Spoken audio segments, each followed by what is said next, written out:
Assalamualaikum warahmatullahi wabarakatuh. Selamat siang.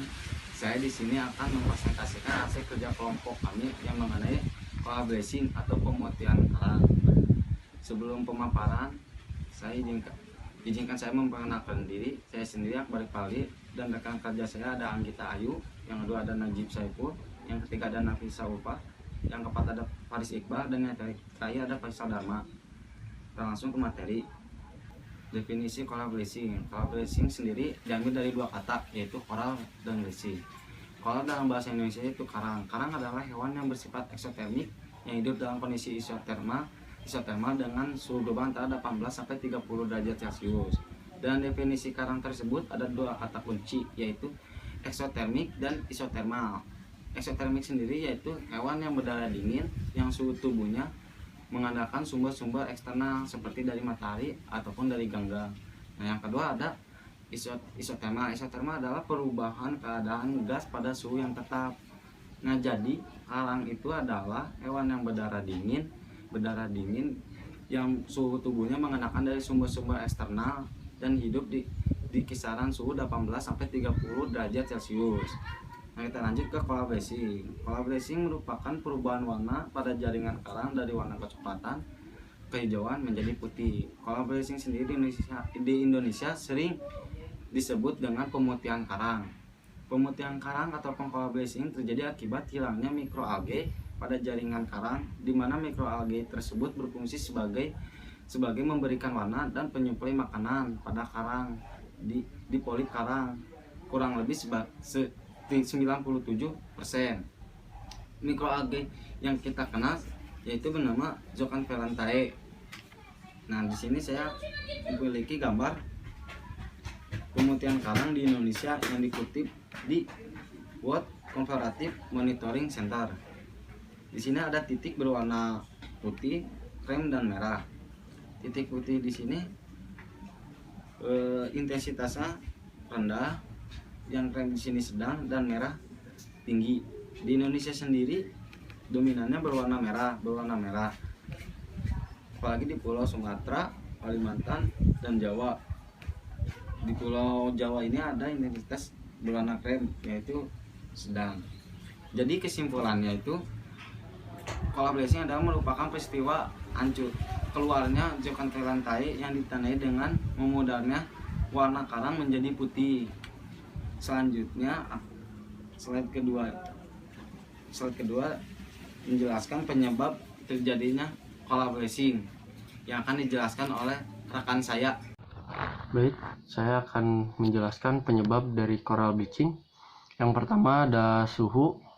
Jadi penyebab utama bleaching adalah terjadinya perubahan suhu air laut di atas atau di bawah normal. Nah, karang tumbuh dengan baik atau optimal di laut tropis pada suhu 28 sampai 29 derajat Celcius. Nah, jika terjadi kenaikan suhu 2 sampai 3 derajat di atas atau di bawah normal dalam kurun waktu 1 sampai 2 minggu, maka karang akan menunjukkan tanda-tanda terjadinya bleaching. Kemudian kedua ada polusi. Polusi dari daratan bisa terbawa ke laut, misal karena badai yang memicu air hujan membanjiri pantai. Polusi ini bisa berdampak pada pemutihan karang di dekat pantai. Polusi seperti organik, logam berat, dan lain-lain yang diakibatkan dari hasil kegiatan manusia berpotensi menurunkan kualitas air laut yang dapat menyebabkan kematian karang. Selanjutnya ada paparan sinar matahari yang berlebih.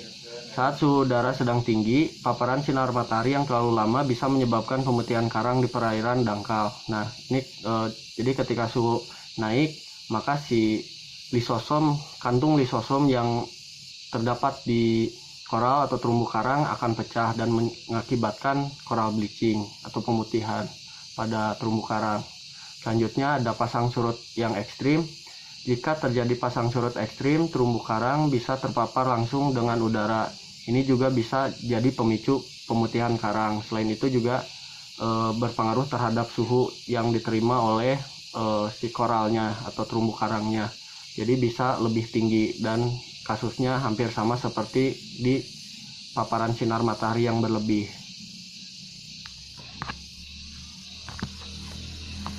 Saya akan menjelaskan tentang penyebab terjadinya coral bleaching. Penyebabnya yaitu peningkatan permukaan air laut. Pemanasan global juga dapat memicu terjadinya pencairan es di kutub yang dapat mengakibatkan peningkatan permukaan air laut. Nah, peningkatan permukaan air laut ini dapat menyebabkan karang tenggelam ke area yang lebih dalam dan kurangnya cahaya yang masuk. Kemudian ENSO atau El Nino. Saat terjadi El Nino, terjadi peningkatan suhu air laut di kawasan Samudra Hindia dan kawasan Samudra Pasifik yang dapat memicu terjadinya pemutihan secara massal. Kemudian ada presipitasi dan pola badai. Presipitasi di kawasan tropis diketahui mengalami peningkatan sebesar 0,2 sampai 0,3%, sedangkan frekuensi hujan diketahui mengalami peningkatan sebesar 90 sampai 99% pada beberapa kawasan tropis. Nah, peningkatan presipitasi dapat menurunkan salinitas air laut, sementara peningkatan frekuensi hujan mengakibatkan peningkatan kekeruhan dan sedimentasi, terutama di daerah sekitar muara. Kemudian ada perubahan sirkulasi air laut. Perubahan alur dan kekuatan arus menyebabkan perbedaan suhu yang dapat menyebabkan pemutihan karang. Selanjutnya akan dijelaskan oleh Anggita dengan materi proses terjadinya coral bleaching.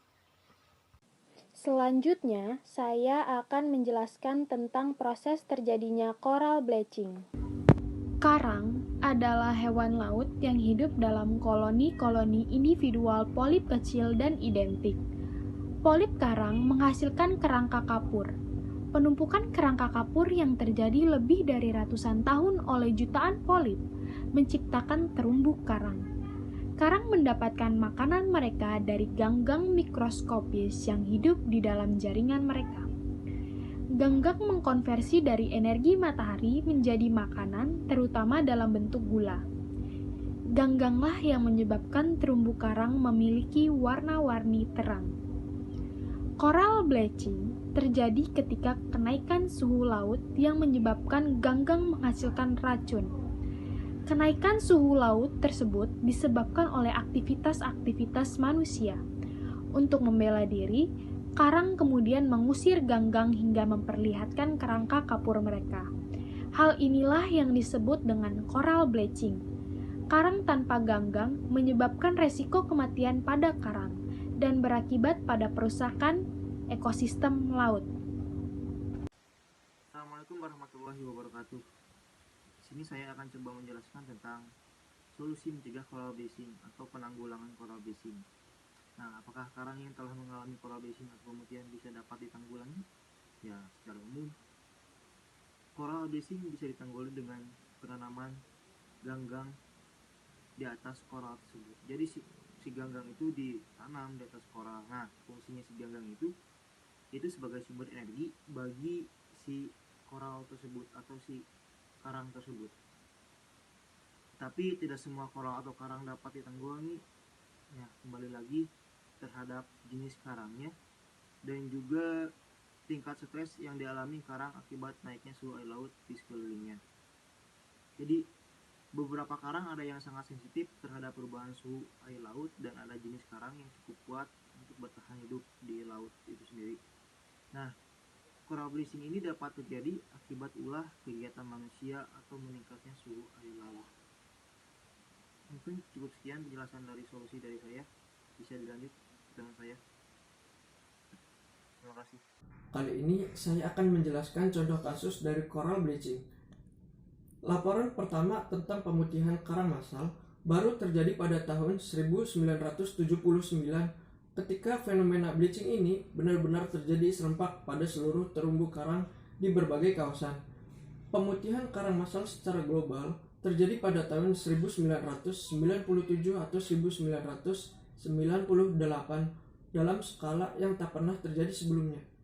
Hampir setiap terumbu karang di bumi ini mengalami memutih. Selanjutnya, frekuensi, skala, dan intensitas kejadian pemutihan karang massal meningkat tajam selama beberapa puluh tahun terakhir. Fenomena ini telah diteliti dan diketahui dipicu oleh peningkatan suhu global yang tentu saja menimbulkan kekhawatiran akan masa depan terumbu karang. Bahkan, karang-karang porites yang telah bertahan hidup lebih dari 1000 tahun yang telah selama ini masih mampu bertahan dari pengaruh banjir, badai, dan siklon pun tiba-tiba mati akibat fenomena ini. Di beberapa kawasan, 95% terumbu karang mati. Sementara Great Barrier Reef kehilangan hampir 5% dari seluruh terumbu karangnya. Sekian, itu adalah contoh kasus dari coral bleaching ini. Sekian dan terima kasih. Sekian dari hasil pemaparan kelompok kami. Mohon maaf bila ada kesalahan kata ataupun segalanya. Terima kasih. Wassalamualaikum warahmatullahi wabarakatuh.